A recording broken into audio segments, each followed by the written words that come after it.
Hello friends. तो युवाओं से रिलेटेड जो भी आज न्यूज़पेपर में खबरें आई हैं उन्हें लेके हम आ गए हैं। बट आज सिर्फ 3 ही खबरें आई हैं जो इम्पोर्टेंट आई हैं, उन्हें एक-एक करके हम देख लेते हैं।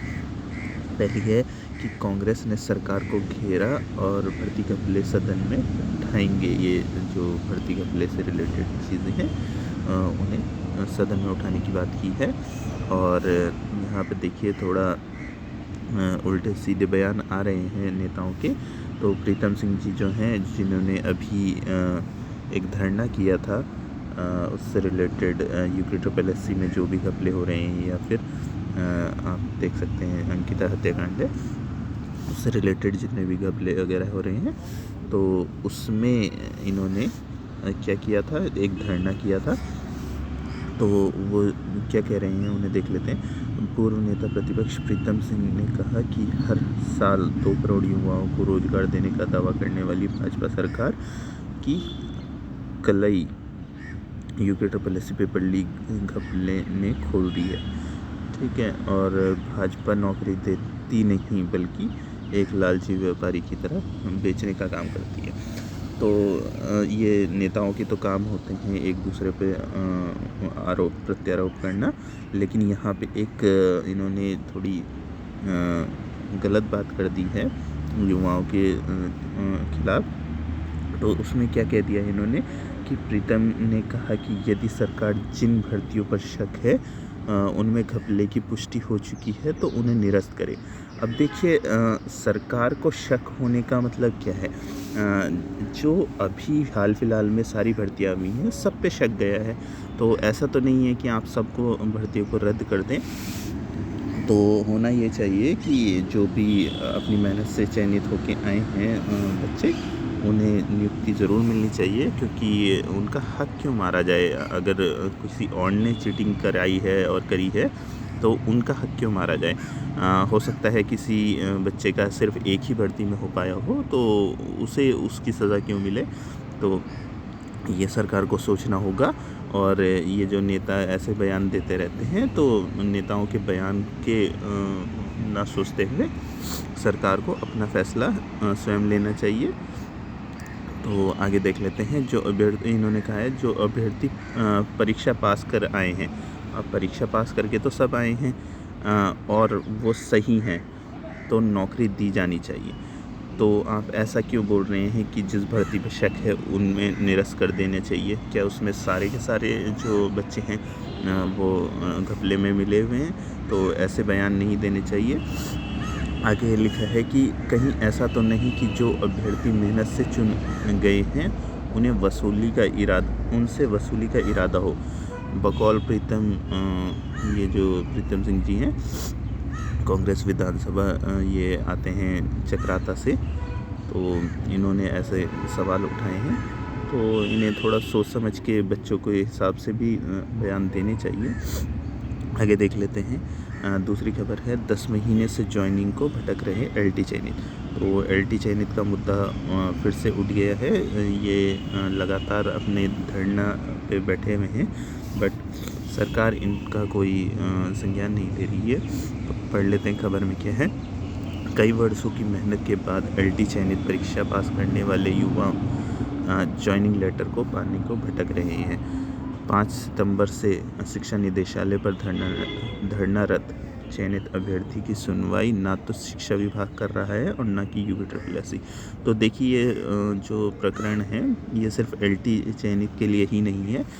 जितने भी अभ्यर्थी चयन पाए हैं सबकी सुनवाई नहीं हो पा रही है अभी। तो आगे देखते हैं क्या लिखा है। सरकारी रवैये से परेशान अभ्यर्थियों ने जल्द कार्रवाई न होने पर आंदोलन तेज किए जाने की चेतावनी दी है। तो इन्होंने 23 को भी आंदोलन किया था, तो उसकी बात कही थी इन्होंने। तो अब ये कह रहे हैं कि आंदोलन तेज होगा अगर कार्रवाई नहीं होगी तो। एलटी चयनित संघर्ष समिति के प्रदेश अध्यक्ष अंकित डंगवाल का कहना है कि चयनित अभ्यर्थियों के सब्र का बांध टूटता जा रहा है। तो सब्र का बांध तो सभी बेरोजगारों का टूटता जा रहा है। एक और रोजगार के दावे किए जाते हैं।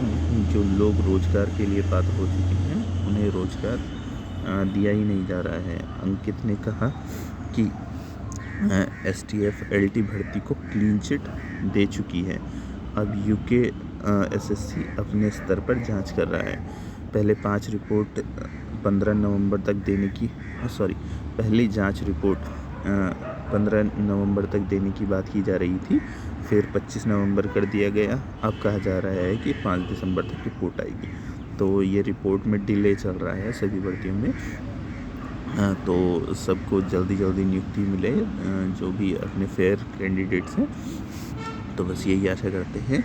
और मामला क्या है आप सभी को पता है कि LT शिक्षक के 1400 से ज़्यादा पद जो थे उन पर शिक्षा विभाग ने अक्टूबर 2020 में विज्ञप्ति जारी की थी। UPSSC ने इसकी परीक्षा कराने के बाद 2021 में जारी किया था रिज़ल्ट इसका, और 28 जुलाई 2022 तक 800 पदों पर चयनित के दस्तावेज और सत्यापन की कार्रवाई पूरी हो चुकी है। तो देखिए इनका DV भी कंप्लीट हो चुका है, पर तब से ज्वाइनिंग नहीं मिली है। सूत्रों ने बताया कि कुछ माह बाद ही UPSSC का पेपर लीक घपला सामने आ गया और एक वो कर्मचारी भी गिरफ्तार हो गया जिस रिज़ल्ट शीट तैयार करने दी थी। तो जिसे रिज़ल्ट शीट तैयार करने की दी थी तो वो भी पकड़ा जा चुका है इसमें, इस वजह से ये और डिले हो रहा है। तो देख लेते हैं कि आयोग ने अगली खबर में है, आयोग ने हटाए कि PRD कर्मचारी। तो ये PRD कर्मचारी जो हैं वो घपलेबाज हो सकते थे या फिर जो भी है इनमें, तो उन्हें हटा दिया गया है और नए जो कर्मचारी हैं उन्हें उपनल से उठा लिया गया है। तो खबर पढ़ लेते हैं और भी इम्पोर्टेंट इसमें चेंजेस आए हैं। तो पेपर लीक की घटनाओं को लेकर चर्चा में आए UPSSC ने PRD कर्मचारियों को हटा दिया है। इनकी जगह उपनल से कर्मचारी लिए जा रहे हैं। इसके साथ ही कर्मचारियों के चाय पीने के लिए परिसर से बाहर जाने पर रोक लगा दी गई है। तो अब अधिकारी जो हैं वो चाय पीने भी बाहर नहीं जा सकते, क्योंकि बाहर जाके साठ-गांठ हो जाती है। किसी से मिल लेते हैं ये और वहाँ पे बात हो जाती है कि पेपर किसे रीड करना है और किसे क्या करना है। ऐसा हो सकता है, ऐसे चांसेस बन सकते हैं, तो इस वजह से ये रोक लगा दी गई है। आगे क्या लिखा है कि आयोग के अध्यक्ष GS मर्तोलिया ने बताया कि आयोग की व्यवस्था सुधारने के क्रम में उक्त बदलाव किए गए हैं। कर्मचारियों के लिए कैंटीन की व्यवस्था परिसर में ही कर दी गई है। तो इनकी कैंटीन परिसर में ही होगी, अब बाहर जाने की ज़रूरत नहीं है। इसके साथ ही रायपुर थाना पुलिस के ज़रिए भी आयोग मुख्यालय के आसपास रात के समय भी नियमित गश्त करने को कहा गया है। और मर्तोलिया ने बताया कि सुरक्षा कर्मियों की ड्यूटी 8 घंटे तय कर दी गई है। तो यहाँ पे सुरक्षा के कड़े इंतज़ाम कर दिए गए हैं कि अब पेपर लीक ना हो। तो ये काफ़ी इम्पॉर्टेंट चेंजेस है जो कि पेपर लीक होने से बचाएगा। और बाकी जो खबर थी यही थी, सिर्फ आज की तीनों न्यूज़पेपर में यही खबर थी। तो थैंक यू वेरी मच।